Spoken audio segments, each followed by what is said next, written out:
Hi friends, कैसे हैं आप सब लोग। जूनी की कहानियों में आप सबका स्वागत है। तो वीडियो स्टार्ट करने से पहले आप सबसे रिक्वेस्ट है कि जिन लोगों ने अब तक मेरे चैनल को सब्सक्राइब नहीं किया है वो लोग मेरे चैनल को सब्सक्राइब कर लें और नोटिफिकेशन बेल को ऑन कर दें ताकि मेरी आने वाली कहानियाँ आप सब तक पहुँच सके। तो चलिए कहानी को शुरू करते हैं। आज बच्चों ने नानी माँ को घेर लिया था। नानी हमको अंगा भूत की कहानी सुनाओ। नानी माँ ने अपने बूढ़े मुख पर हंसी लाते हुए कहा, तुम सब डर जाओगे, मैं नहीं सुनाती बाबा। तो मुन्नी ने मचलते हुए बड़ी चंचलता से कहा, मेरी प्यारी नानी माँ सुना दो। पप्पू ने भी नानी के पैर को दबाते हुए कहा, सुना दो नानी अंगा भूत की कहानी। अच्छा बाबा सुनाती हूँ। नानी माँ का इतना कहना था कि मुन्नी दौड़ पड़ी और पल भर में बस्ती के सब बच्चों को बुला लाई और सब ने नानी माँ को घेर लिया और सभी नानी माँ के मुंह की तरफ देखने लगे। नानी ने कहानी शुरू कर दी और बोली, तो सुनो बच्चों अंगा भूत की कहानी। मूना के किनारे पर एक छोटा सा गांव है जिसको लोग हेवा के नाम से पुकारते हैं। आज से कोई 20-22 साल पहले वहाँ पर आज सी बस्ती नहीं थी। वहाँ पर वीर साहसी लोग भी जाने से भय खाते थे। ऊंचे ऊंचे पीपल और नीम के पेड़ों ने अपने आप में उसको घेर रखा था। काले काले पहाड़ थे, उनकी चोटियाँ काफ़ी ऊंची ऊंची थीं। कुछ पेड़ तो ऐसे थे कि अलग अलग तरह के कांटे उनमें लगे हुए थे और कुछ ऐसे थे जिन्हें लोग आदमखोर कहते थे। देखने में बहुत ही डर लगा करता था। लोग तो वहाँ के नाम तक से डरते थे। पर बच्चों, उसके इस पार मूना के किनारे पर कुछ मल्लाहे रहते थे, पर उनका साहस नहीं होता था कि वे उस पार जा सकें। एक रात बहुत बड़ा तूफान आया। मूना नदी की लहरें तेजी से बढ़ने लगी और एक भयंकर आवाज बस्ती में गूंज गई। अंगा भूत आ रहा है, हा हा हा हा की आवाज ने बस्ती को लोगों को कपा के रख दिया। लोग समझ गए कि अंगा भूत आज भूखा है। हा हा हा हा, मुझे भूख लगी है, हा हा हा हा, मुझे भूख लगी है, लाओ पहला बेटा दो, नहीं तो मैं तुम सबको ही खा लूँगा, लाओ पहला बेटा दो। इस आवाज़ से बस्ती के लोग डर जाते और अपनी जान की रक्षा करने के लिए अपने जिगर के टुकड़े को मूना नदी के किनारे पे रख देते थे। फिर साए साए की आवाज़ करता हुआ अंगा भूत उस बच्चे को ले जाता था। तूफान शांत हो जाता था। इस प्रकार से ना जाने उसने कितने बच्चों को अपना शिकार बना लिया था। मुन्नी ने डरते हुए पूछा, पर नानी उसको इससे क्या मिलता था। नानी ने सर पर हाथ फेरते हुए कहा, मेरी प्यारी बच्ची, वो आदमखोर था। उस ओर उसका राज्य था, उसका राजमहल था, उसकी सेना थी। अगर बस्ती के लोग उसकी मांग पूरी नहीं करते तो वो अपने गुस्से से सबको भस्म कर देता, यानी मार डालता। मुन्नी ने पूछा, वो बच्चों को लेकर क्या करता था। नानी बोली, अच्छा ठहरो बताती हूँ। और नानी ने सुनाना शुरू किया। ऊंचे ऊंचे पर्वतों की घाटियों में उसकी सेना रहती थी। उसकी सेना का कुछ रूप अलग था। वो लोग काले रंग के थे। उनकी आँखों की जगह पर मुर्गी के अंडे की भांति 2 आँखें थीं, जिसमें बहुत ज़्यादा रोशनी थी। वो 2 रंग की आँखें थीं, एक लाल और दूसरी हरे रंग की थी। जब वो लोग किसी शिकार को घेरते थे तो लाल आँखों का इस्तेमाल करते थे और जब वो उसको पकड़ने में सफल नहीं होते तो हरी आँखों का इस्तेमाल करते थे। उनकी नाक पर बिच्छू की तरह भयंकर छेद था। उनके पूरे बदन पर काले लाल बड़े बड़े बाल थे जो उनके लिए कपड़ों का काम करते थे। हाथ 2-2 गज लंबे थे और पेट पर एक बहुत ही डरावना चित्र बना था। वो अंगा भूत का चित्र था। मुन्नी ने पूछा, नानी जी अंगा भूत कैसा था। नानी ने कहा, बेटी उसमें केवल इतना ही फर्क था कि उसके सर पर 2 सींग निकले थे और उसकी 2 आंखें ना होकर 6 आंखें थीं, जिससे वो चारों तरफ की चीज़ों को आसानी से देख सकता था। बहुत ही भयंकर रूप था उसका। उसके चर्चे बड़ी दूर दूर तक फैले थे। बहुत से राज्यों के राजकुमार आए पर उसका बाल भी बांका ना कर सके। लेकिन एक दिन एक ऐसा वीर साहसी राजकुमार आया जिसने उस पर राज किया। ये सुनकर बच्चे बड़े ही उत्सुकता के साथ चीख पड़े और एक साथ बोले, ये कौन था नानी जी? नानी ने मुस्कुराते हुए कहा, वो पत्थर देश का राजकुमार चट्टान सिंह था। जब उसके देश में इसके चर्चे हुए तो वो अपने देश से इन सब की रक्षा के लिए आया। उसके माता पिता ने बहुत रोका पर वो नहीं माना और अपने दोस्त कुमंडल को लेकर चल पड़ा। राज्य के सभी लोगों ने बड़े ही दुख के साथ उसे विदा किया और वो धरती माता के चरणों को छूकर अपनी मंजिल की तरफ चल पड़ा। मूना बस्ती के लोगों ने राजकुमार चट्टान सिंह का बड़े ही प्रेम से स्वागत किया और उसे अपना दुख बताया। कहा, आज किसी माँ के पास उसका पहला बेटा नहीं है। सबको अंगाभूत ने खा लिया और कुछ तो इस बस्ती को छोड़कर ही भाग गए। उनके परिवार के लोग उनकी राह देखते देखते रो पड़े और वो लोग आज तक नहीं लौटे। राजकुमार चट्टान सिंह ने उन लोगों को दिलासा दिया कि ऊपर वाले पे विश्वास करें, वो हमारी सहायता अवश्य करेगा। कुमंडल सिंह ने भी लोगों से कहा, अब तो हमारे राजकुमार चट्टान सिंह आ ही गए हैं। मूना बस्ती के लोगों ने उनके रहन सहन का बहुत ही सुंदर प्रबंध किया था। दोनों रात का खाना खाकर अपने अपने बिस्तर पर लेट गए, लेकिन घोड़े कमरे के बाहर ही बंधे थे।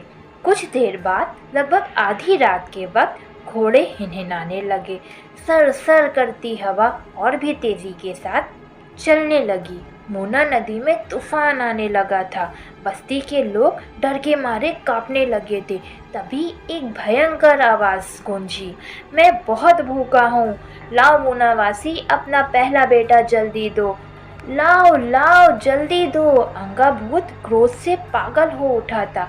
वो बोला, सुना नहीं, भूख लगी है, ठीक है, अब देखो तुम मेरा गुस्सा। और उसने अपने मुंह से आग निकालनी शुरू कर दी। लाओ लाओ जल्दी लाओ। अंगाभूत गुस्से में चीख रहा था।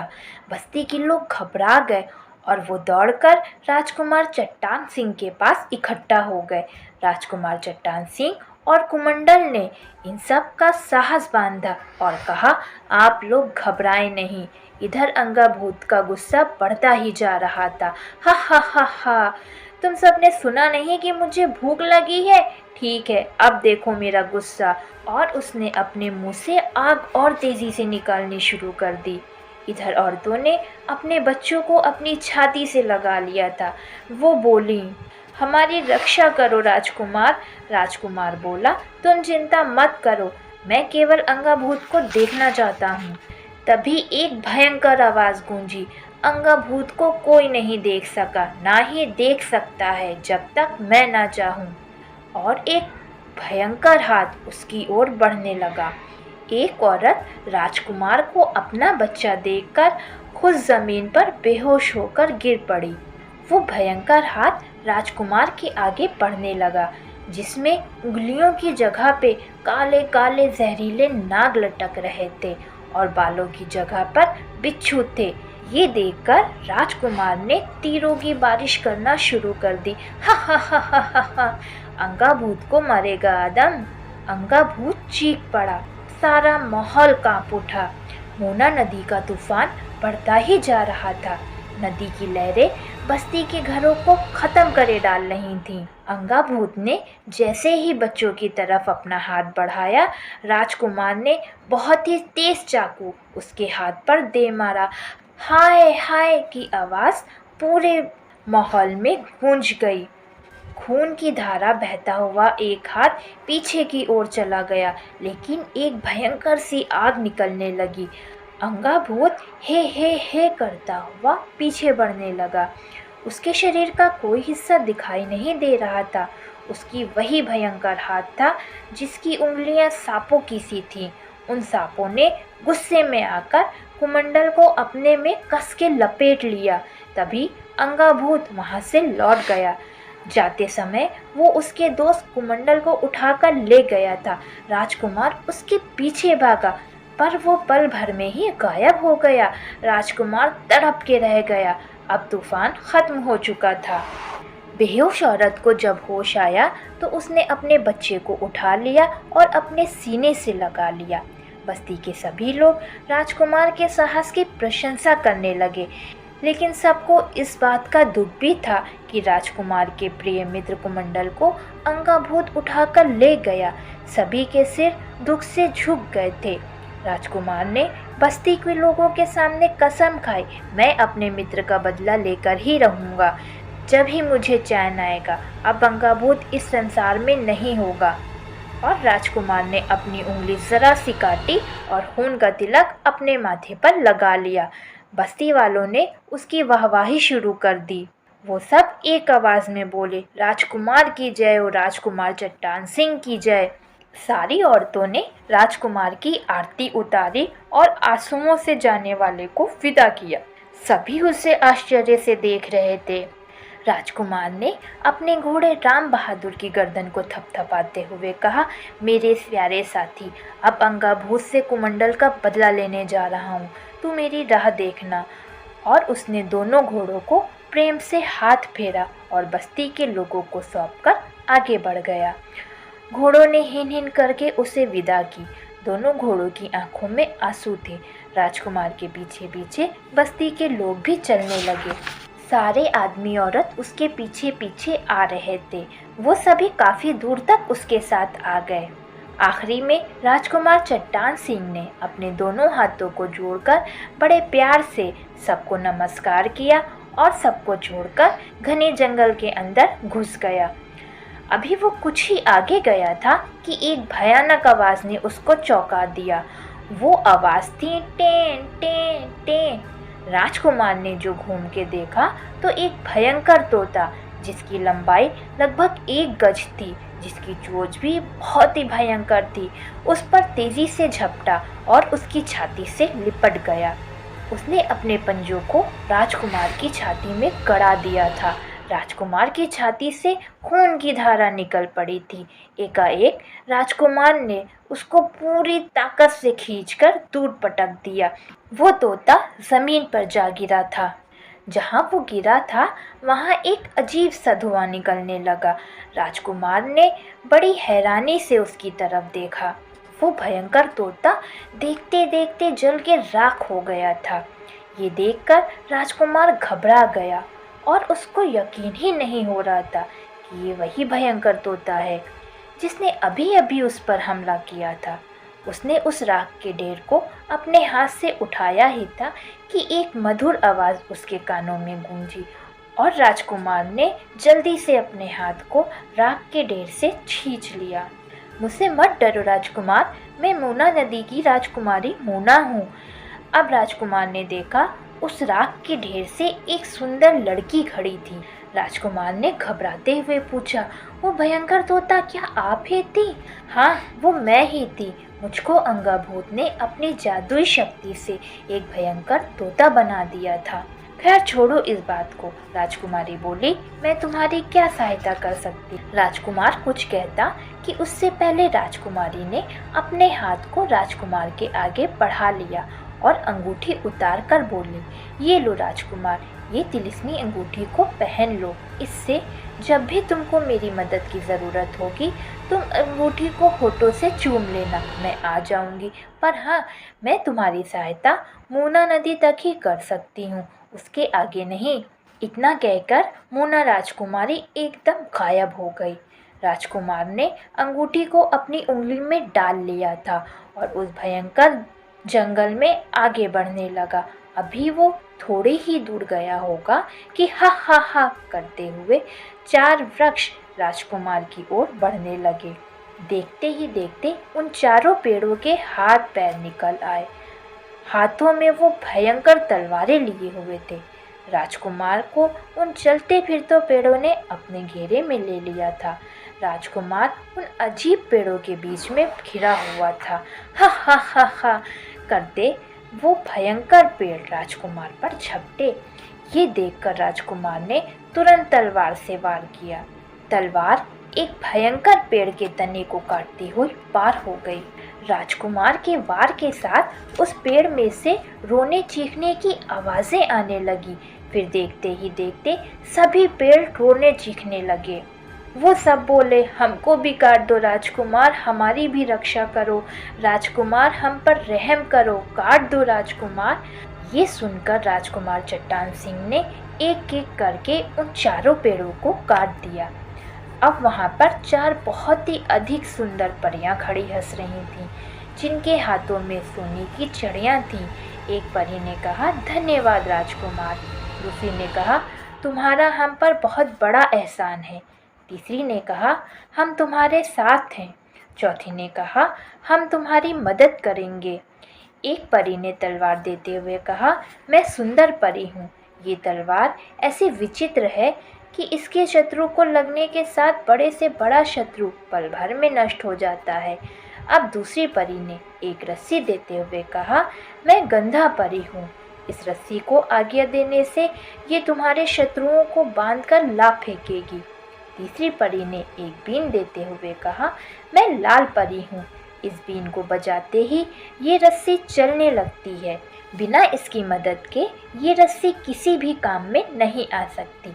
चौथी परी ने एक गुलाब देते हुए कहा, मैं गुलाब परी हूँ। ये फूल हर वक्त तुम्हें भूख प्यास से बचाएगा। इस फूल की एक पंखड़ी तोड़ते ही मैं तुम्हारे सामने उपस्थित हो जाऊंगी। अब राजकुमार चट्टान सिंह ने सबका शुक्रिया अदा किया और फिर पूछा, आप लोगों की ये हालत किसने बनाई है? इस पर वो चारों परियां रोने लगी और रो रो कर कहने लगी, ये हालत तो हम सब की आप देख ही चुके हैं, ये अंगाभूत ने बनाई है। राजकुमार चट्टान सिंह ने पूछा, आखिर क्यों? उन परियों ने कहा, वो हम लोगों से ये सभी चीज़ें लेना चाहता था। जब हमने इनकार कर दिया तो उसने हम सबको अपनी सेना और जादुई शक्ति से हरा दिया और पेड़ बना दिया और ये शाप दिया कि जब तक कोई राजकुमार आके हम लोगों पर तलवार से वार नहीं करेगा, हम सब लोग इसी तरह पेड़ बने खड़े रहेंगे। ऊपर वाले ने हम सब की रक्षा की और तुम आ गए। इतना कह के वे सभी हंसती हुई उड़ गईं और अपने देश को लौट गईं। राजकुमार एकटुक देखता ही रहा। देखते देखते परियां आंखों से ओझल हो गई थीं। अब राजकुमार चट्टान सिंह आगे बढ़ा था। चट्टान सिंह बहुत ही साहस और वीरता के साथ ऊपर वाले पर भरोसा करके आगे बढ़ता ही जा रहा था। शाम हो चुकी थी। राजकुमार बहुत थक चुका था, इसलिए उसे नींद सी आने लगी। वो सोचने लगा कि कुछ देर ज़रा आराम कर लिया जाए। तो राजकुमार ने इधर उधर देखा, पर वहाँ सिर्फ अलग अलग तरह के पेड़ ही खड़े थे। तभी उसके कानों में गुलाब परी की बात गूंजी। राजकुमार ने फौरन फूल की एक पंखुड़ी तोड़ दी और वहाँ पर धुआं सा छाने लगा और देखते ही देखते गुलाब परी वहाँ पर खड़ी मुस्कुरा रही थी। वो बोली, क्या है राजकुमार? राजकुमार बोला, मुझे बहुत नींद आ रही है, मैं बहुत थक गया हूँ, सो मेरे सोने का इंतज़ाम कर दो। ये सुनकर गुलाब परी ने सोने की छड़ी को हिलाया जो उसके हाथ में थी। एकाएक वहाँ पर एक सुंदर सा महल खड़ा हो गया। पहले कुछ खा लो राजकुमार, परी ने बड़े प्यार से राजकुमार से कहा, क्योंकि खाने का वक्त हो चुका है। और देखते ही देखते बहुत सारे खाने के पकवान उसके सामने आ गए। अरे ये क्या? राजकुमार ने कहा, मैं क्या अकेले ही सब खा लूँगा? नहीं राजकुमार, मैं भी तुम्हारा साथ दूंगी। और वो दोनों साथ में खाना खाने लगे। अभी राजकुमार भोजन करके उठा ही था कि उसे नींद आने लगी और वो महल के अंदर जाकर सोने के पलंग पर लेट गया।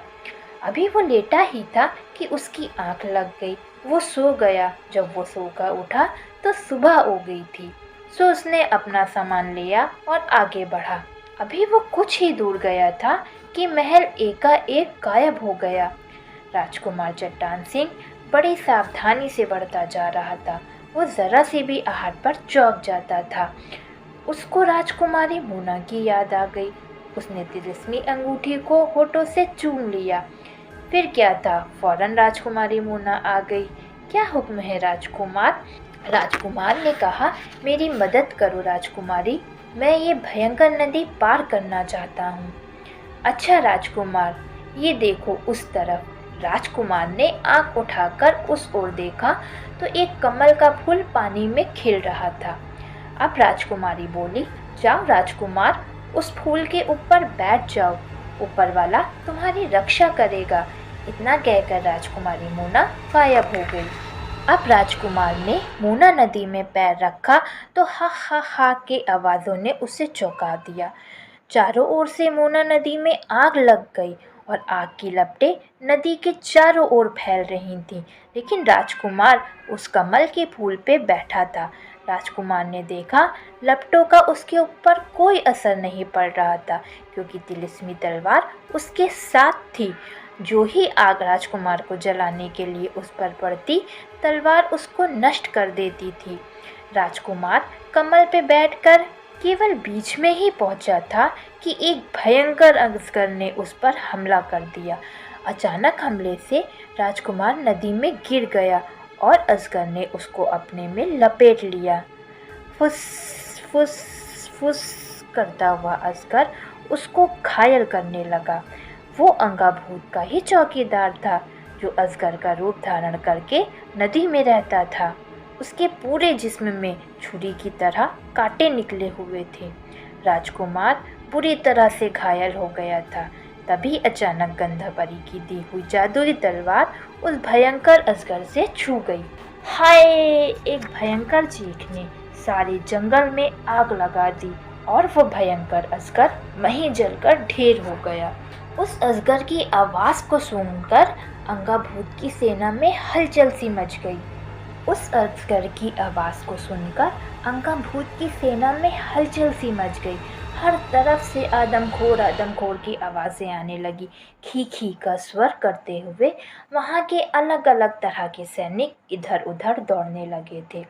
राजकुमार नदी को पार करने पर था, एक तीर उसके हाथ पर आकर लगा। राजकुमार दर्द से कर्राह उठा।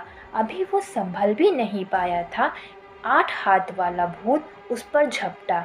उसके हर हाथ में एक भयंकर हथियार था।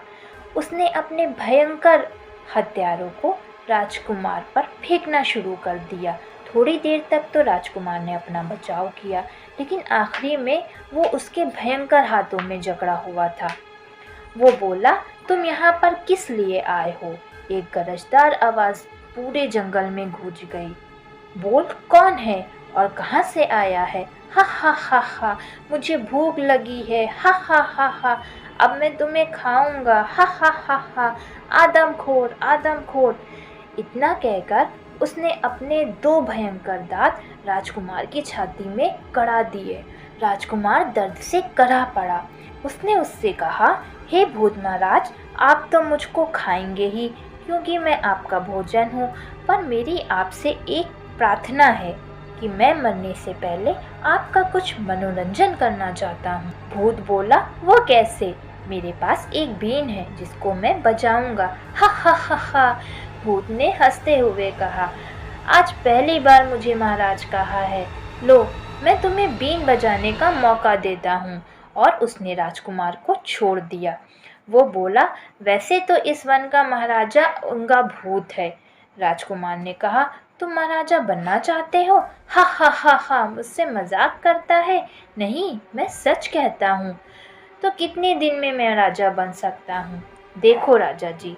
और इसने बीन बजाना प्रारंभ कर दी और देखते ही देखते रस्सी आगे बढ़ने लगी और रस्सी ने भूत को जकड़ लिया। मेरी जान निकल रही है, ये क्या बदतमीजी है, मैं मर जाऊंगा। अरे ये रस्सी तो मुझे मार कर ही दम लेगी। भूत ने गिड़गिड़ाते हुए कहा, मुझको इस रस्सी से बचाओ राजकुमार। राजकुमार ने हंसते हुए कहा, अब तुम यहाँ पर राज्य करो, मैं अंगाभूत को मारने जा रहा हूँ। 8 हाथ वाला भूत जमीन पर गिरकर तड़पने लगा।